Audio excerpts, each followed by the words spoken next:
One man ordered the deaths of millions of people in a country he never once visited. Not a battle, not a campaign. He did it by mail. Another man decided that birds were stealing grain from his farmers, so he ordered the birds killed, all of them. What happened next is one of the deadliest miscalculations in recorded history, and a study published in 2025 finally put a number on it. A cheerful American chemist invented two products that made modern life comfortable.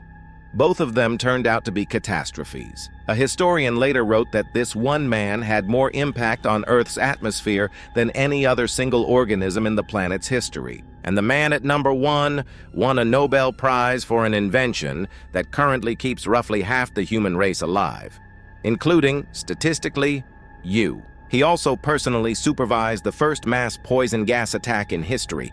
None of the men on this list are alive. That is deliberate, and I will explain why in a moment. Because dangerous does not mean what you think it means. Let's count it down. Quick note, this channel exists because some people prefer the version with citations to the version with a screaming thumbnail. If that is you, subscribe. It genuinely keeps me reading historians and toxicologists at unreasonable hours. And on the rules for this list, everyone here is dead. Calling a living person the most dangerous man on Earth is an opinion dressed up as a fact, and it is the kind of thing that gets a channel sued rather than educated. Dead men, documented records, published sources. That is the standard. Number 5, Genghis Khan. Born around 1162, dead by 1227, and by the time his grandsons finished, the Mongol Empire covered more contiguous land than any empire before or since. He is on every list like this. So let's deal with him quickly and honestly. The death toll usually attached to the Mongol conquests runs to 30 or 40 million people. Treat that number with real suspicion. It is derived from population figures collected by states that were, at the time, being systematically dismantled. Nobody was running a careful census during the sack of their own city. Verify. Estimates vary enormously, and none are firm. What is documented is the method. The Mongols' industrialized reputation. Cities that opened their gates were spared. Cities that resisted were erased so thoroughly that the next city down the road did the math and surrendered. Terror was not a side effect of Mongol warfare. It was the delivery system. So Genghis Khan is dangerous in the way a hurricane is dangerous, enormous, obvious, and impossible to mistake for anything else. You saw him coming. Everyone after this you would not have seen coming. That is the point of the list. At number 4, King Leopold II of Belgium personally owned the Congo Free State from 1885 to 1908, not Belgium, a private colonial possession roughly 76 times the size of the country he was king of. He never set foot in it, not once. What he did was set rubber quotas.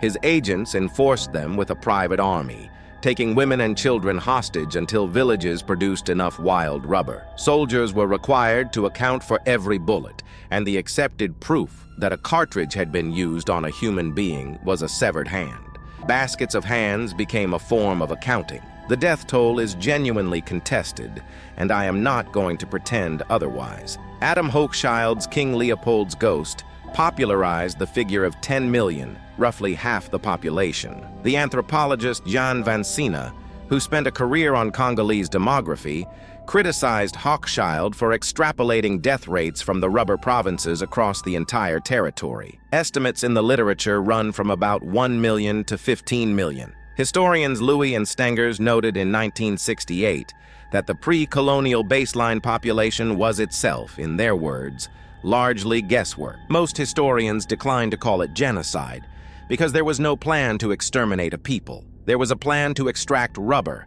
and the deaths were what economists would coldly call an externality. That may be worse. Genghis Khan wanted you dead. Leopold simply wanted the rubber and did not particularly care what happened to you along the way. Placing at number 3. In 1958, Mao Zedong launched the Four Pests campaign: rats, flies, mosquitoes, and sparrows. Sparrows made the list because farmers complained they ate grain. Sparrows do eat grain. Sparrows also eat locusts. Chinese scientists said so at the time. They were ignored because science that contradicted the party was labeled bourgeois. so the population was mobilized. School children banged pots and drums so sparrows could not land, flying until they dropped dead from exhaustion. Nests were torn down. Official figures claim over 1 billion sparrows killed, though the reliability of those numbers is questionable. Then, the locusts arrived. For decades, this was a grim anecdote. In 2025, economists including Ile Frank and Xiaoda Wang did the actual work. Rather than trusting inflated official records, they built a sparrow habitat suitability index from climate data and cross-referenced local county gazetteers compiled outside the central reporting system. Their conclusion: sparrow eradication alone accounted for roughly 20% of the total agricultural collapse and killed around 2 million people directly. 2 million from one bird. That was a fraction of it. The Great Chinese Famine of 1959 to 1961 killed somewhere between 15 and 55 million people, with serious estimates clustering around 30 to 45 million. Yang Jisheng's tombstone puts it near 36 million. Frank Decoder argues for 45. Mao eventually removed sparrows from the pest list. He replaced them with bed bugs. By then, China reportedly had to import sparrows from the Soviet Union, halfway. If you are still here, subscribing takes 2 seconds, and it tells the algorithm that History with Sources deserves an audience. And drop your next topic in the comments. Inventions that backfired? Scientists who were ignored and turned out right? The most consequential accidents in history? I read every suggestion, and the most requested ones get made. Top 2. Thomas Midgley Jr. was, by all accounts, a delightful person. Brilliant, cheerful, endlessly inventive.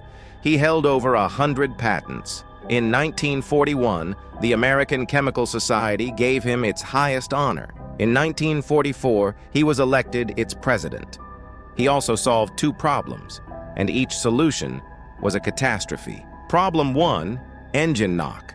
In 1921, Midgley found that adding tetraethyl lead to gasoline eliminated it. His team had already found another additive that worked beautifully: ethanol. Cheap, easy, effective.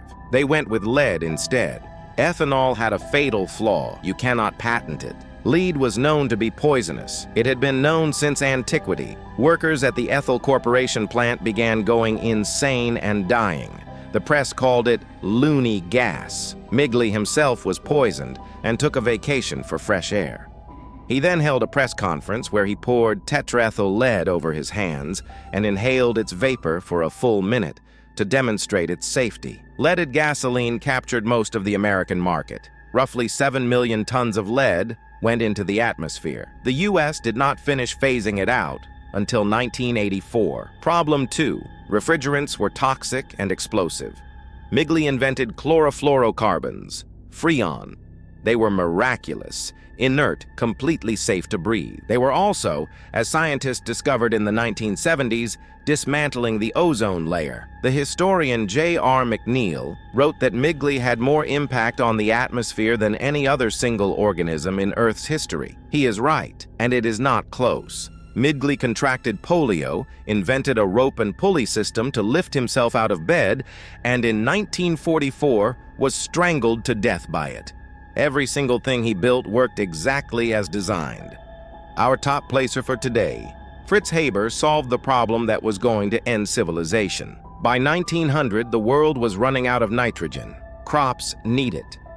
The atmosphere is 78% nitrogen, and plants cannot touch a molecule of it. Fertilizer came from Chilean guano deposits, and those were finite. Serious people expected mass famine. In 1909, Haber pulled nitrogen out of thin air. Literally, he combined atmospheric nitrogen with hydrogen under enormous pressure to make ammonia. Carl Bosch industrialized it. It won Haber the 1918 Nobel Prize in Chemistry. Here is what that invention did. Research by Erisman and colleagues, published in Nature Geoscience, estimates that synthetic nitrogen fertilizer supported 48% of the global population as of 2008. Roughly 3.5 billion people are alive who otherwise would not be. Around half the nitrogen atoms in your body were fixed in a Haber-Bosch reactor. You are, in a measurable sense, partly made of Fritz Haber's invention. Now the rest? Ammonia makes fertilizer. Ammonia also makes explosives. Germany's stockpiles ran dry early in the First World War, and Haber's process filled the gap. Historians have argued the war would have been considerably shorter without him. Haber went further. He became the father of chemical warfare, and he meant it. In April 1915, at the Second Battle of Ypres, he personally supervised the release of roughly 168 tons of chlorine gas onto French and Canadian trenches. 10 days later, his wife Clara, herself a chemist, shot herself with his service revolver in their garden. So who is the most dangerous man in history? Not the conqueror, not the king. It is the man who saved more human lives than anyone who has ever lived, and who could not stop himself from also finding out what else his discovery could do. Danger is not evil. Danger is capability, pointed at a world that never agreed to the experiment. Thank you for watching to the end. Genuinely, I will see you in the next video.